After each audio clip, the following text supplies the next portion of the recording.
d'information.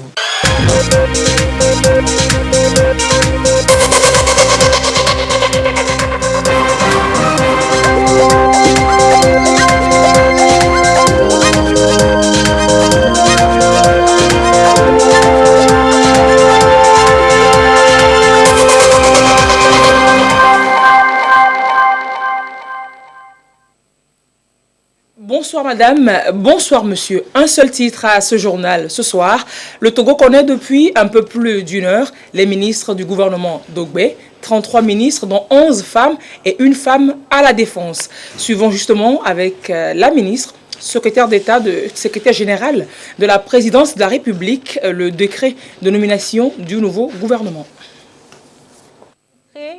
Portant composition du gouvernement. Le président de la République, vu la Constitution du 14 octobre 1992, notamment son article 66, vu le décret numéro 2020-076 par PR du 28 septembre 2020 portant nomination du Premier ministre, décrète au titre du gouvernement, sur proposition du Premier ministre, article 1er, le gouvernement de la République togolaise est composé ainsi qu'il suit. Premier ministre, chef du gouvernement. Madame Victoire Sidemero Tomega Dogbe.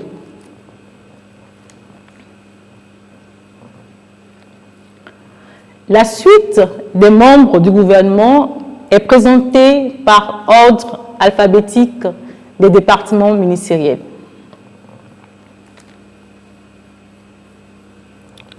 Ministre de l'Action sociale, de la promotion de la femme et de l'alphabétisation. Madame Adjovi Lonognon Apedo, épouse Anakoma. Ministre de l'Administration territoriale, de la décentralisation et du développement des territoires. Monsieur Payadoa Boukpessi, ministre d'État. Ministre des Affaires étrangères, de l'intégration régionale et des Togolais de l'extérieur, professeur Robert Doucet. Ministre de l'Agriculture, de l'élevage et du développement rural, Monsieur Antoine Lekpa Begbeni. Ministre des Armées, Madame Essozimna Marguerite Nyakade. Ministre du Commerce, de l'Industrie et de la Consommation locale, Monsieur Kodjo Sevon Tepe Adedje. Ministre de la Communication, des Médias, porte-parole du gouvernement, professeur Akoda Ayewadan. Ministre de la Culture et du Tourisme, Monsieur Kossi Benyon Lamadoko. Ministre du Désenclavement et des Pistes Rurales, Monsieur Bouraïman Konfitine Tchédé Issa. Ministre du Développement à la base, de la jeunesse et de l'emploi des jeunes, Madame Myriam Dossou d'Almeida. Ministre des Droits de l'Homme, de la formation à la citoyenneté, des relations avec les institutions de la République, porte-parole du gouvernement, Monsieur Eninam Massia Christian Trimon. Ministre de l'eau et de l'hydraulique villageoise, Monsieur Bolidja Thiem. Ministre de l'économie et des finances, Monsieur Sani Yaya. Ministre de l'économie maritime, de la pêche et de la protection côtière, Monsieur Kokou Tengue. Ministre de l'économie numérique et de la transformation digitale, Madame Sina Lawson. Ministre des enseignements primaires, secondaires, techniques et de l'artisanat. Professeur Komla Dodji Kokoroko. Ministre de l'enseignement supérieur et de la recherche, Professeur Iwu Wateba. Ministre de l'Environnement et des Ressources forestières, Monsieur Katari Foli Bazi. Ministre de la Fonction publique, du Travail et du Dialogue social, Monsieur Gilbert Bawara. Garde des Sceaux, Ministre de la Justice et de la Législation, Monsieur Pius Agbetome. Ministre de la Santé, de l'Hygiène publique et de l'accès universel aux soins, Professeur Moustapha Midi Yawa. Ministre de la Sécurité et de la Protection civile, Général Damham Yak. Ministre des Sports et des Loisirs, Médecin commandant Kama Lidi Kedeka Bessi. Ministre des Transports routiers, aériens et ferroviaires, Monsieur Afo Acha Dedi. Ministre des Travaux publics, Madame Zouriatou Tchakondo, épouse Kassa Traoré. Ministre de l'Urbanisme, de l'Habitat et de la Réforme foncière, Monsieur Kofi Tcholenyano. Ministre délégué auprès du ministre de l'Administration territoriale, de la décentralisation et du développement des territoires, chargé du développement des territoires, Monsieur Essom Manam Edjeba. Ministre délégué auprès du ministre des Enseignements primaires, secondaires, techniques et de l'artisanat, chargé de l'enseignement technique et de l'artisanat, Monsieur Eke Odin. Ministre délégué auprès du ministre de la Santé, de l'Hygiène publique et de l'accès universel aux soins, chargé de l'accès universel aux soins. Docteur Mamesile Akla Agba Assi. Ministre, secrétaire général du gouvernement, Monsieur Kanka Malik Nachaba. Au titre de la présidence de la République, ministre, secrétaire général de la présidence de la République, Madame Ablamba Fabi Johnson, ministre chargé de l'inclusion financière et de l'organisation du secteur informel, Madame Mazama Essor Assi, ministre délégué auprès du président de la République, chargé de l'énergie et des mines, Madame Maounion Mila Aziablé. Le ministère du Plan et de la Coopération est rattaché à la présidence de la République. Article 2. Le présent décret sera publié au journal officiel de la République togolaise. Fait à Lomé le 1er octobre 2020, le président de la République, Faure Essozim Gnassingbé. C'était donc la ministre secrétaire générale de la présidence de la République présentant la composition du nouveau gouvernement au Togo. Et cet autre décret portant nomination, le président de la République, vu la constitution du 14 octobre 1992, vu le décret numéro 2009-221/PR du 19 octobre 2009 portant organisation des services de la présidence de la République, ensemble les textes qui l'ont modifié, décrète. Article 1er. Monsieur Kouessan Yovodevi, expert en communication et directeur de l'information et de la communication de la présidence de la République. Article 2. Sont abrogées toutes les dispositions antérieures contraire au présent décret. Article 3. Le présent décret sera publié au journal officiel de la République togolaise. C'est fait à Lomé ce 1er octobre 2020 par le président de la République Faure Essozimna Gnassingbé. Alors, le nouveau gouvernement du Togo, il est composé d'universitaires et autres experts de leur domaine. Un gouvernement de 33 ministres globalement, dont 3 rattachés à la présidence de la République. Les femmes gagnent encore en place, 11 au total. Un premier ministre, femme déjà. Le chef de l'État détache le ministère des Armées de la présidence et le confie à une femme. Une première toujours dans l'histoire du Togo. Au-delà de ceux qui restent au gouvernement, d'aucuns gardent leur place.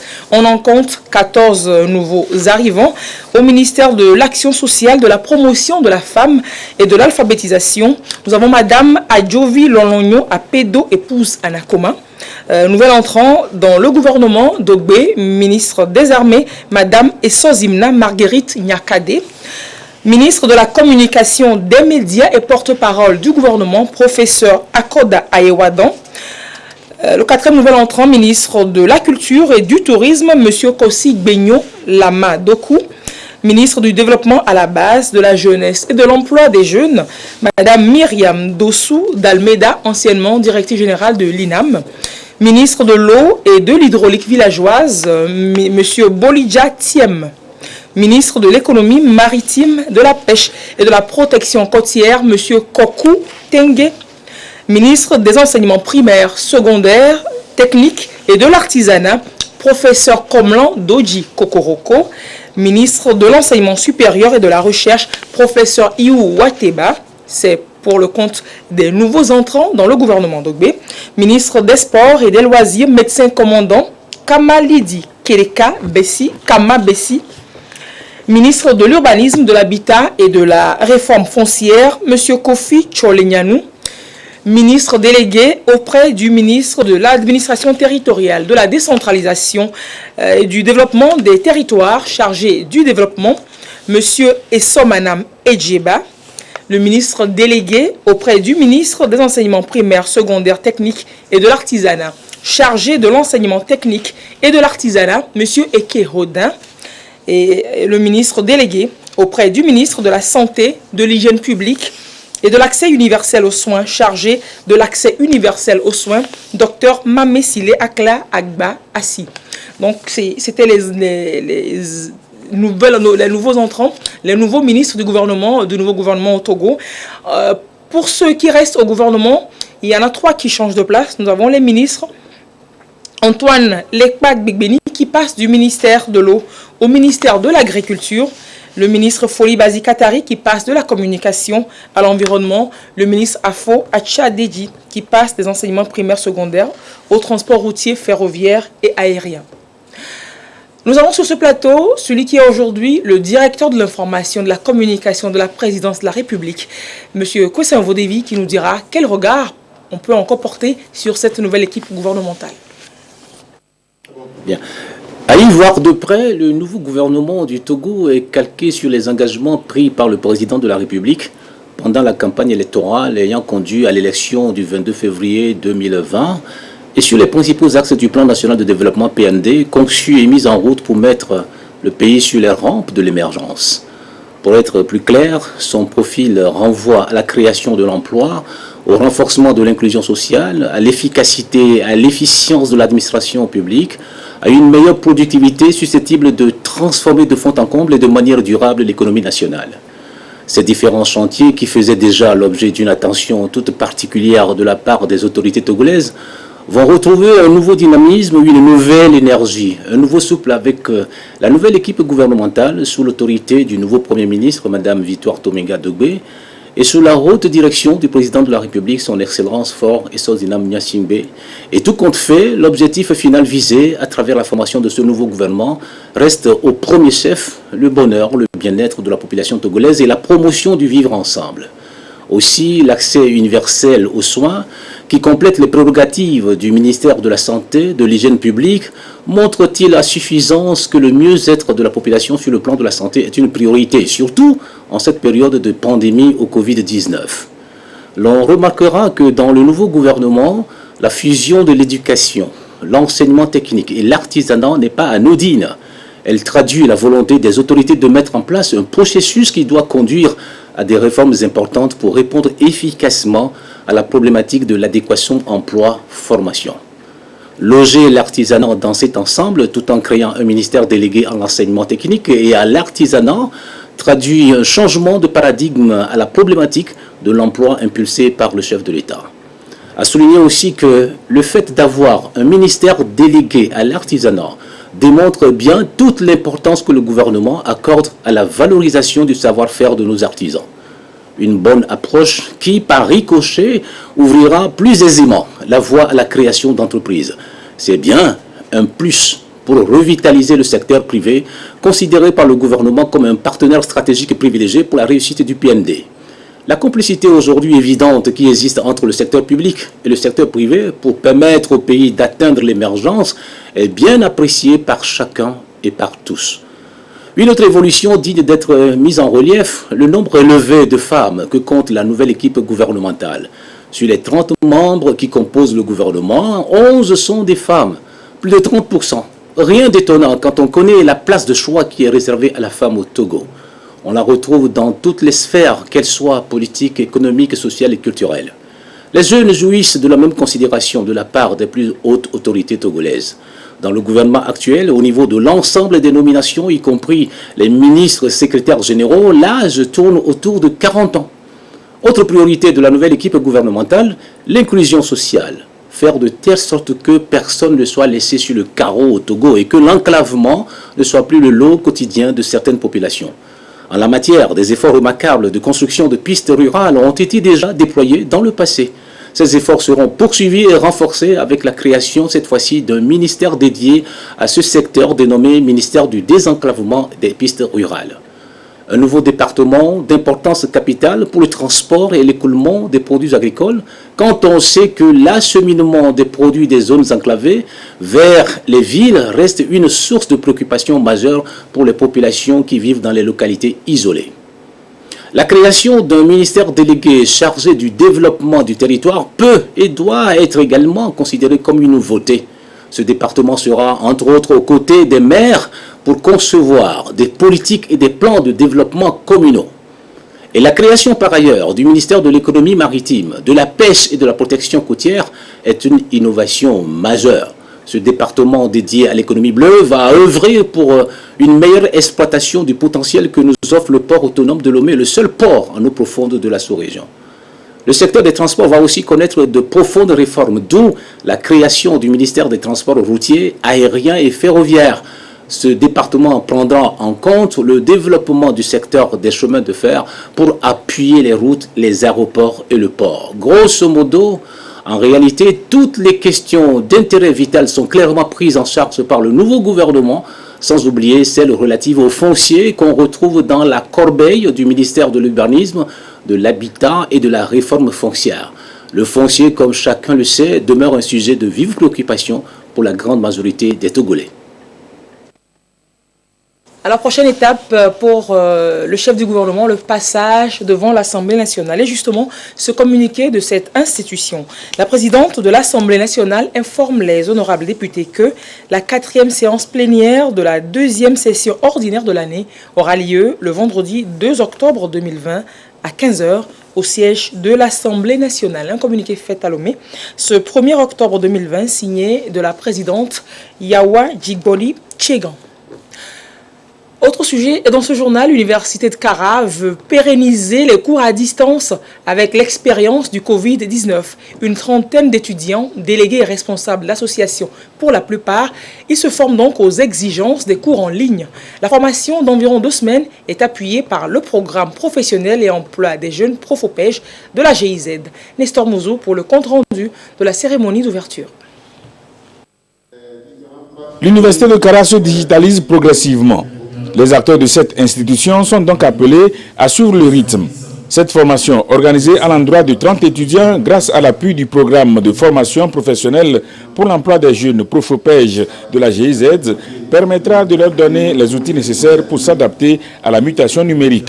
Les participants deviendront eux aussi des formateurs pour renforcer les capacités des autres étudiants. Avant cette formation, nous avons, avec l'appui de l'EUF, formé certains enseignants qui, à leur tour, ont formé leurs collègues. Après celle-ci, nous allons probablement procéder à la formation du personnel administratif et technique. Tout ça là, c'est pour consolider les acquis de cette expérience de formation et de cours à distance.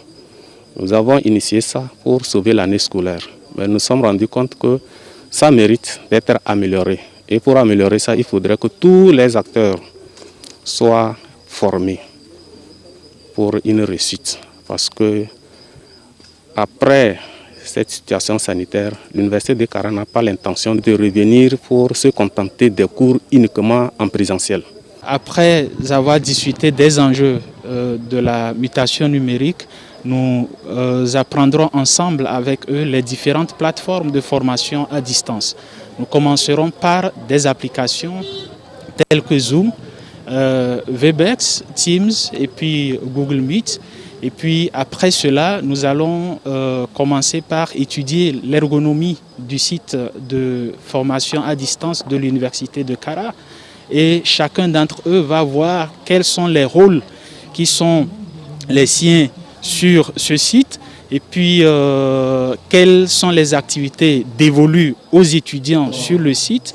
L'Université de Kara se tourne donc vers les cours en ligne. Désormais, les cours purement théoriques se feront à distance. Ce sont les cours qui nécessitent la pratique et les travaux dirigés qui seront donnés en présentiel. Il est peu connu des citoyens, mais c'est un maillon important dans la chaîne de prise de décision pour la riposte au Covid-19 au Togo. Il s'agit du conseil scientifique qui a été mis en place par le chef de l'État dès la survenue de cette crise. Ce conseil ne prend pas de décision, mais il donne des avis et des orientations au gouvernement. La mission et la composition de cet outil avec Augustin Kossi. Depuis sa mise en place, le 20 juillet dernier, c'est ici dans cette salle de réunion du ministère de la Santé que le conseil scientifique tient ses rencontres hebdomadaires. Nous sommes au mercredi, jour de réunion. Même si tous les membres ne sont pas présents, le quorum requis est atteint pour délibérer. Au menu, des sujets d'actualité liés à la gestion de la crise sanitaire. Nous allons discuter des questions liées à la prise en charge à domicile. Mais ce n'est pas encore une décision, on étudie cette question. On verra si cette question fera l'objet de consensus pour faire l'objet d'un avis qu'on pourra éventuellement transmettre au gouvernement. On a au moins 11 sujets sur lesquels nous allons discuter. Il y a la question d'abord de l'ouverture des écoles, puisque la rentrée c'est le 26 octobre. Il y a la question de l'ouverture des frontières sur lesquelles nous allons également discuter. La question éventuellement d'une flambée. Est-ce qu'il y aura une flambée ou il n'y aura pas de flambée? Si jamais il y a une flambée, qu'est-ce que nous devons faire exactement? Le conseil scientifique, en réalité, est dépourvu de toute action opérationnelle. Donc, nous ne sommes pas sur le terrain au quotidien. Donc, nous essayons de nous réunir ici. Et puisqu'il s'agit de la gestion de la pandémie, l'équipe est pluridisciplinaire. Elle ne prend pas de décision, mais donne des avis et orientations au gouvernement. Le conseil scientifique est composé de 9 membres. Nous sommes au total 2 spécialistes en santé publique et en épidémiologie. Il y a également des spécialistes en maladies infectieuses puisqu'il s'agit d'une maladie virale, 2 spécialistes en bactériologie, virologie. Et puis, nous avons au sein du conseil scientifique également un spécialiste en cardiologie, un spécialiste en pneumologie et 2 pharmaciens qui participent activement au conseil scientifique. Cette appellation parce qu'il s'agit d'abord d'une équipe qui est pluridisciplinaire, qui regroupe des spécialistes dans divers domaines pour discuter d'un problème de santé. Ici, il s'agit d'un problème de santé publique et puis de donner des avis et des orientations au gouvernement afin de prendre des décisions. Sur l'ouverture des écoles, nous avons écrit un protocole sanitaire pour préciser dans quelles conditions il fallait reprendre les cours, que ce soit dans les écoles, dans les écoles primaires, au collège ou dans les universités. Nous avons également écrit un protocole sanitaire sur l'ouverture de l'aéroport. Nous avons fait des bilans de la gestion en discutant tout ce qui est force, faiblesse, menaces et opportunités. Ces orientations et stratégies sont données en fonction de l'évolution de la pandémie. Face à la persistance des cas de Covid-19, l'État togolais proroge de 6 mois l'état d'urgence sanitaire et les approches de gestion de la crise doivent être examinées au niveau du Conseil. Nous sommes passés d'une pathologie ou bien d'une pandémie que nous pensons tous à l'aide de courte durée vers une pandémie qui va durer dans le temps. Donc nous devons maintenant apprendre à vivre avec le virus. C'est ça d'abord le grand et le premier message. Mais essentiellement dans le cas de cette prolongation, ce qui est important de noter, c'est le respect des différentes mesures barrières qui sont proposées, notamment le port du masque et le lavage régulier des mains. Nous avons 2 devoirs. Le premier devoir, c'est d'éviter au maximum le nombre de nouvelles infections. Et le deuxième, c'est d'éviter la surcharge hospitalière qui pourrait éventuellement être la conséquence de décès. Il faut que nous fassions tout pour qu'il n'y ait pas de stigmatisation et de retard liés à la prise en charge. Donc cela veut dire qu'il faut inviter les concitoyens à venir très rapidement à l'hôpital dès qu'ils présentent un signe qui est en lien avec la Covid-19 pour que nous puissions les prendre en charge très très rapidement. Les missions du Conseil scientifique sont de 3 ordres. Le premier, c'est de faire un bilan de l'analyse situationnelle, de la gestion de la riposte. Deuxièmement, c'est de donner des avis en fonction de l'état des connaissances scientifiques pour que le gouvernement puisse prendre des décisions. Et troisièmement, c'est de proposer parfois tout ce qui est orientation ou stratégie pour faire face à la crise, notamment à la pandémie de la Covid-19.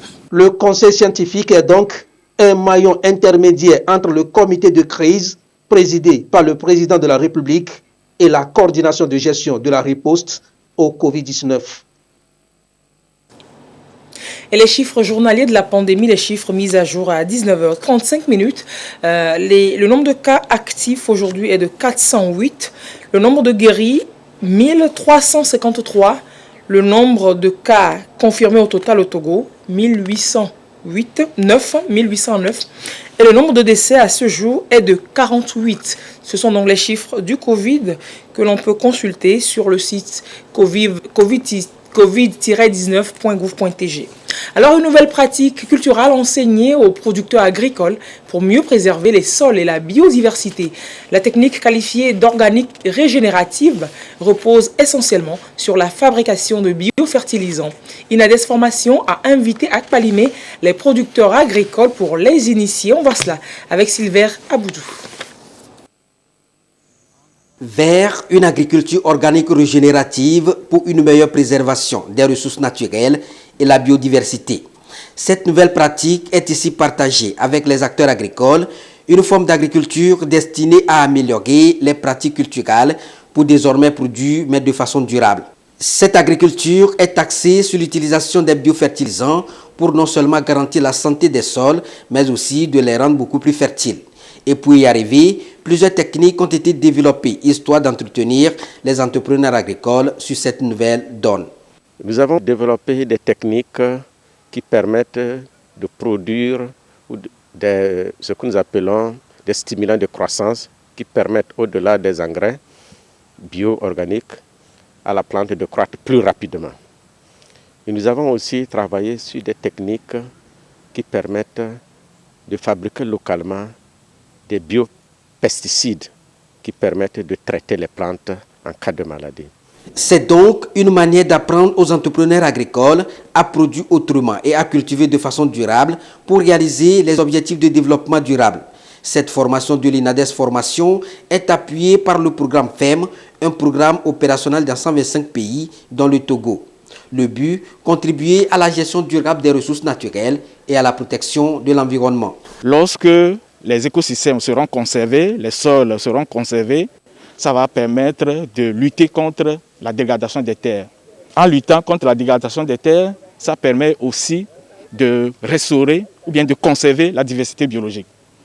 Et en conservant les écosystèmes, on est en train d'augmenter les puits de carbone, c'est-à-dire lutter contre les changements climatiques.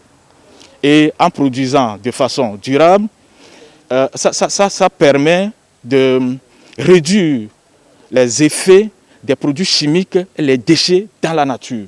Plus de 125 acteurs sont donc formés dans ce sens, une formation des formateurs destinée à faire de cette nouvelle pratique une réalité dans leurs différentes exploitations agricoles et surtout à servir de modèle dans les communautés. Nous pensons qu'avec cette formation que nous avons reçue, nous avons beaucoup de connaissances que nous aurons à vulgariser avec nos populations à la base. Nous avons vu que cette formation est la bienvenue pour qu'on puisse corriger à travers les fertilisants, régénérer le sol et avoir un bon rendement.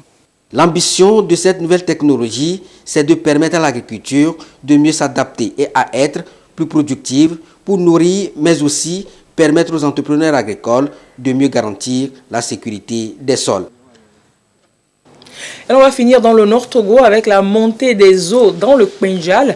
Depuis une semaine, une partie de la préfecture est inondée. Le fleuve Oti est sorti de son lit, occasionnant des dégâts sur son passage. L'opération militaire antiterroriste Kundouare vient en renfort aux populations. On voit cela avec Chazenam Baga. Le fleuve Oti, dans la préfecture de Kpenjal, est sorti de son lit. Une montée exceptionnelle de l'eau qui donne au bassin risicole de Mandouri des allures de grands lacs. L'eau s'étend à perte de vue sur près de 4 km et plus de 2 mètres de profondeur le long du fleuve. C'est tout simplement impressionnant, du jamais vu dans la localité. Les prévisions hydro-agro-météorologiques de avril 2020 ont prévu pour la zone soudano-sahélienne des inondations pour cette année 2020. Donc en ce qui concerne notre pays, le Togo, la partie septentrionale dont fait partie la région des savanes, fait partie de cette zone. Les eaux que vous constatez derrière nous viennent depuis le Niger. Il y a 3-4 semaines, nous tous nous avons suivi sur les médias des inondations qui se produisaient au Niger.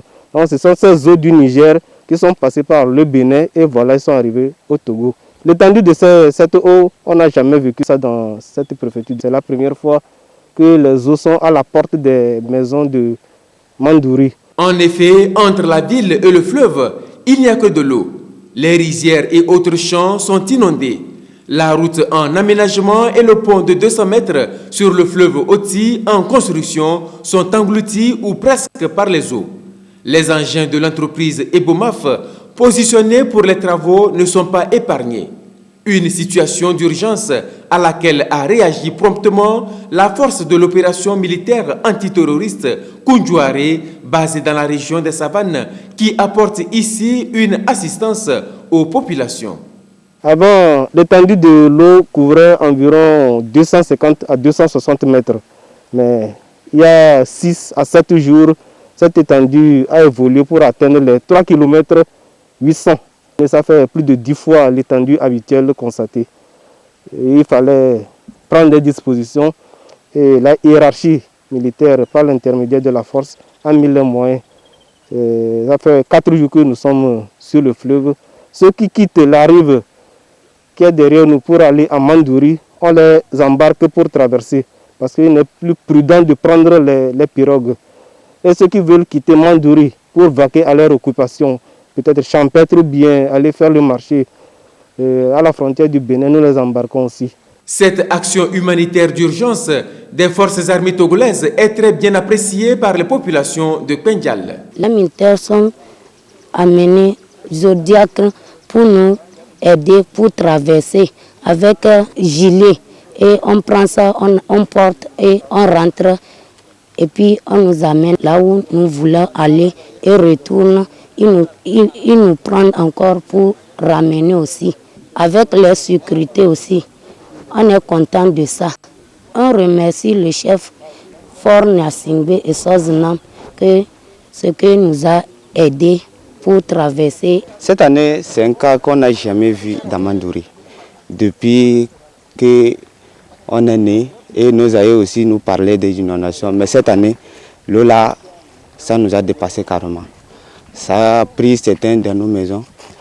Et nos plantations, tout est gâté. Et on ne pouvait même pas se déplacer. Avec l'appui des militaires qui nous ont aidés avec leurs pirogues à faire traverser aller et retour. C'est ça qui nous a vraiment aidé à pouvoir déplacer, aller, revenir. On les remercie grandement. On remercie le chef de l'État qui nous aide à travers les militaires publics. Avec les pluies qui continuent de tomber dans la partie septentrionale du Togo, mais aussi dans les pays sahéliens, ces eaux ne sont pas prêtes de partir de sitôt. D'où cet appel à la prudence. Nous ne pouvons pas les laisser à leur sort en prenant les pirogues avec tous les risques possibles. Avec notre embarcation, c'est un peu plus sécurisé. On a des gilets, on a des nageurs sauveteurs. À l'endroit de la population riveraine, nous les appelons vraiment à plus de prudence. Il n'y a pas question de dire que non, on a toujours l'habitude de côtoyer l'eau et que cette fois-ci, rien ne va se passer. Marcher dans 4 km ou bien embarquer dans la pirogue, ce n'est pas vraiment prudent. Nous les convions à plus de prudence et à limiter leur déplacement. Ils ne doivent faire leur déplacement qu'en cas de nécessité absolue. L'inondation au Niger, ça fait plus de 3 semaines. Donc ce n'est pas instantané. L'eau a pris beaucoup de temps depuis le Niger avant d'arriver au Togo.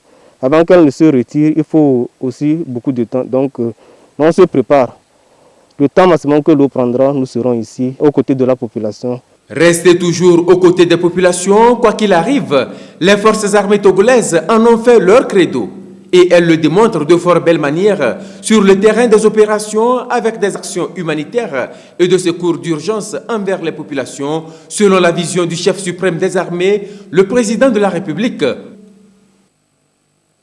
On va finir avec ce communiqué sur la situation de la pandémie au nouveau coronavirus au Togo. À ce jour du jeudi 1er octobre 2020, la situation de la pandémie au nouveau coronavirus au Togo se présente comme suit. Le nombre de cas confirmés est de 1809. 25 nouveaux cas depuis hier. Le nombre de personnes guéries est de 1353. 5 nouveaux guéris depuis hier. Le nombre de cas actifs à ce jour est de 408. Et le nombre de décès est de 48. C'est le 1er octobre 2020. Ce communiqué signé du ministre de la Santé et de l'Hygiène publique, professeur Moustapha Mijiawa. C'est la fin de ce journal. On en retiendra essentiellement que le gouvernement de Victoire Dogbé est connu depuis ce soir, un gouvernement de 33 ministres, dont de jeunes technocrates, 11 femmes, 14 nouveaux visages dans l'équipe de Mme Dogbé, dont une femme au ministère de la Défense. Bonsoir chez vous. Au revoir.